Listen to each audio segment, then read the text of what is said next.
Hello students, आप सभी बच्चों का स्वागत है आज इस सेशन में।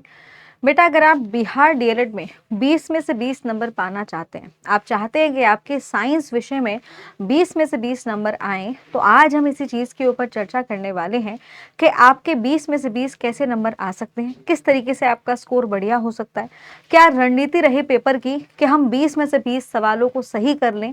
इन सारी चीज़ों के बारे में बेटा मैं आपको डिटेल में बताऊंगी। सिलेबस क्या है साइंस का, कौन से टॉपिक हैं जो आपको पढ़ने हैं, कितने पढ़ने हैं, कहाँ तक लेवल होना चाहिए उन टॉपिक्स का, ये सारी चीज़ें बेटा मैं आपको डिटेल में यहाँ पर आपके साथ डिस्कस करने वाली हूँ। साथ के साथ मैं आपको ये बताऊंगी कि सेल्फ स्टडी से कितना फ़ायदा होगा, या फिर अगर आप कोई किसी का यूट्यूब सेशन देख रहे हैं उससे आपको कितना बेनिफिट मिलने वाला है। ये सारी चीज़ें बेटा मैं यहाँ पर डिटेल में डिस्कस करूँगी। तो चलिए शुरुआत करते हैं। तो सबसे पहले स्टूडेंट, आपको ये पता होना चाहिए कि बिहार डीएलएड का जो पेपर होने वाला है उस पेपर में साइंस विषय के कितने सवाल आने वाले हैं, क्योंकि जब आपको यही नहीं पता होगा कि आपके पेपर में क्वेश्चन आने कितने वाले हैं तो आपको शायद नहीं अंदाजा होगा। देखो, वैसे तो मैं आपको सभी सब्जेक्ट्स का बता देती हूँ। इंग्लिश में के 20 क्वेश्चंस आएंगे, हिंदी या उर्दू जो भी कोई आपने एक भाषा चुनी होगी उसके 25 क्वेश्चन आने हैं। रीजनिंग 10 नंबर की आएगी, मैथ्स बेटा यहाँ पर 25 नंबर की है और साइंस 20 नंबर की है, याद रखेंगे। बाकी सामाजिक अध्ययन जो है बेटा उसके भी 20 क्वेश्चन आएंगे।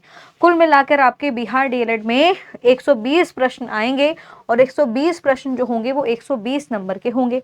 अब सवाल ये बनता है कि साइंस में ये 20 नंबर आपको कैसे प्राप्त होंगे। तो सबसे पहले आपको ये पता होना चाहिए आपको किन टॉपिक की तैयारी करनी है, भाई आपके सिलेबस में क्या टॉपिक्स दिए हुए हैं। तो यहाँ पर अगर मैं बात करूँ टॉपिक्स की, तो बच्चों यहाँ पर एक चीज़ का ध्यान रखना है। यहाँ पर आपको जानना है प्लांट और एनिमल रिप्रोडक्शन।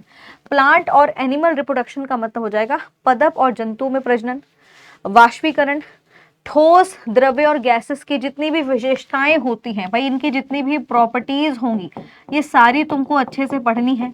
अब वो प्रॉपर्टीज फिजिकल भी हो सकती हैं और रासायनिक भी हो सकती हैं, याद रखेंगे।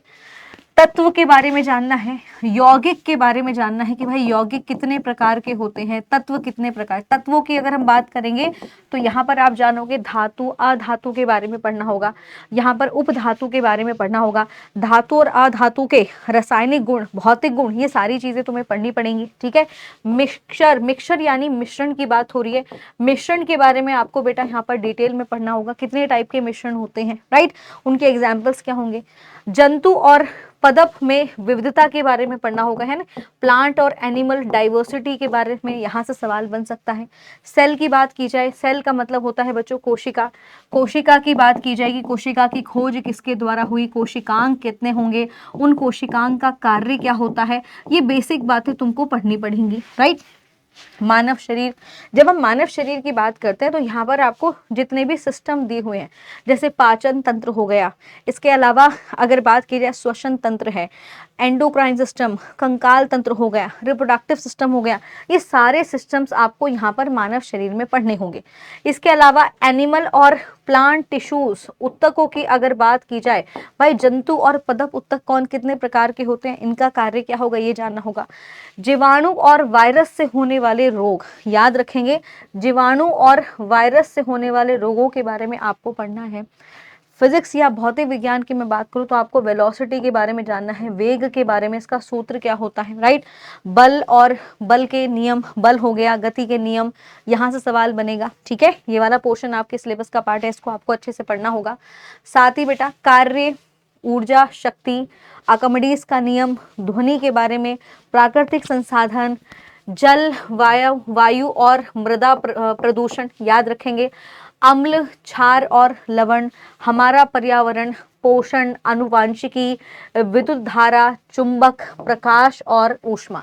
मतलब ये वो टॉपिक्स हैं बेटा जो आपको यहाँ पर कवर अप करने ही करने हैं, राइट। अब आपके मन में सवाल आएगा कि मैम हम ये टॉपिक पढ़ें तो पढ़ें कहाँ से और कितने लेवल तक का पढ़ें। तो बेटा ध्यान रखना है, जब आप इन टॉपिक्स को पढ़ रहे होंगे तो मैं आप लोगों से बार बार ये चीज़ कह रही हूँ कि आपको किसी भी विषय पर, किसी भी टॉपिक पर पीएचडी नहीं करनी है। आपके पेपर में उतने डेप्थ में क्वेश्चन नहीं आने वाले हैं। आप जब भी अगर सेल्फ स्टडी भी कर रहे हो बेटा तो लेवल वो होना चाहिए मैट्रिक्स लेवल।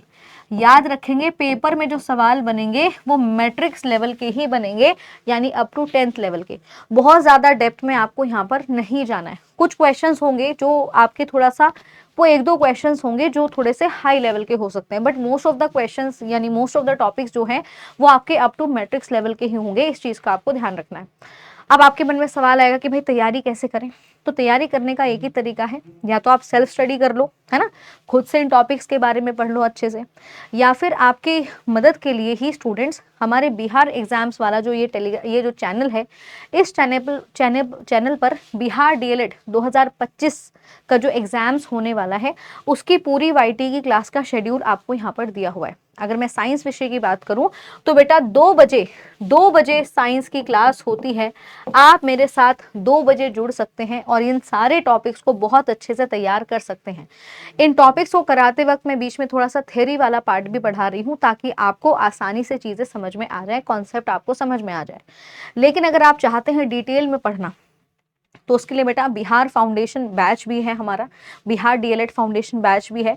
इस बैच का फी प्राइस 499 है, याद रखेंगे, मात्र लगभग 500 रुपए में आपको ये बैच मिल जाएगा। इस बैच में हर एक टॉपिक को बहुत डिटेल में पढ़ाया गया है, पूरा कॉन्सेप्चुअल तरीके से चीज़ों को समझाया गया है। ठीक है, न्यू बैचेस भी इसमें अभी आ रहे हैं, रनिंग बैचेस भी चल रहे हैं, तो आप चाहे तो इस बैच में भी अपने आप को एनरोल करा सकते हैं। लेकिन अगर आप बैच में नहीं एनरोल करना चाहते, आप सेल्फ स्टडी करना चाहते हैं, तो इसके लिए भी स्टूडेंट याद रखिएगा, अगर आप बिहार एग्जाम्स वाला पर विजिट करते हो यूट्यूब चैनल पर, तो यहाँ पर आपको प्लेलिस्ट बना हुआ दिखाई देगा। यानी जब आप यूट्यूब पर बिहार एग्जाम्स वाला सर्च करोगे तो आपको कुछ ऐसा इंटरफेस नजर आएगा और यहाँ पर बेटा प्लेलिस्ट पर क्लिक करना। जब तुम प्लेलिस्ट पर क्लिक करोगे तो तुम्हें यहाँ पर साइंस की सारी क्लासेस मिल जाएंगी जो क्लासेस मैंने अभी तक आपकी करा दी है टॉपिक वाइज। अगर आप चैनल पर नए हैं, पहली बार क्लासेस को देख रहे हैं, तो बेटा मेरी आप लोगों को ये एडवाइस होगी कि इन टॉपिक से जितने इंपॉर्टेंट क्वेश्चंस बन सकते हैं वो टॉपिक वाइज क्वेश्चंस मैंने यहाँ पर करा दिए हैं। ठीक है, तो आप प्लेलिस्ट पर क्लिक करेंगे, सारी क्लासेस तुमको मिल जाएंगी। इन क्लासेस को देखना, इनसे नोट्स बनाना, राइट, और इनका बार बार रिवीजन करना। बाकी आपके लिए मैं वन शॉट वीडियोस भी लेकर आऊंगी जहां पर पूरे टॉपिक की थ्योरी में करा दूंगी, राइट। तो इससे क्या हो जाएगा, आपकी काफ़ी सारी हेल्प हो जाएगी, खासकर उन बच्चों की जो सेल्फ स्टडी करना चाहते हैं। ठीक है, तो बेटा अगर आप इतना कर लेंगे तो मुझे नहीं लगता कि आपका जो स्कोर है वो कम आएगा। आप बहुत आसानी से 20 में से 20 नंबर जो हैं वो हासिल कर सकते हो। लेकिन उसका तरीका यही होगा, आपको थोड़ा सेल्फ स्टडी करनी पड़ेगी, रेगुलर क्लासेस अटेंड करनी पड़ेंगी। ठीक है, वाईटी के सेशंस रोजाना अटेंड करने हैं, जो चीज़ें बताई जा रही हैं, जो भी चीज़ें मैं आपको बताऊंगी उनको बार बार रिवाइज करना है अपने एग्जाम तक, ताकि अच्छे तरीके से वो आपका रिविजन हो जाए और पेपर में अगर वहां से कोई सवाल आता है तो आपका गलत ना हो। ठीक है, तो इस रणनीति को अगर आप फॉलो करोगे तो मुझे लगता है कि आपके पेपर में आपका स्कोर बहुत अच्छा आएगा और आप बहुत बढ़िया नंबरों से पास हो जाओगे। ठीक है, तो बेटा इसी के साथ इस सेशन को मैं यहाँ पे ओवर करती हूँ। थैंक यू सो मच, और मुलाकात आपसे होगी यूट्यूब चैनल पर दोपहर 2 बजे। तब तक के लिए bye bye and take care.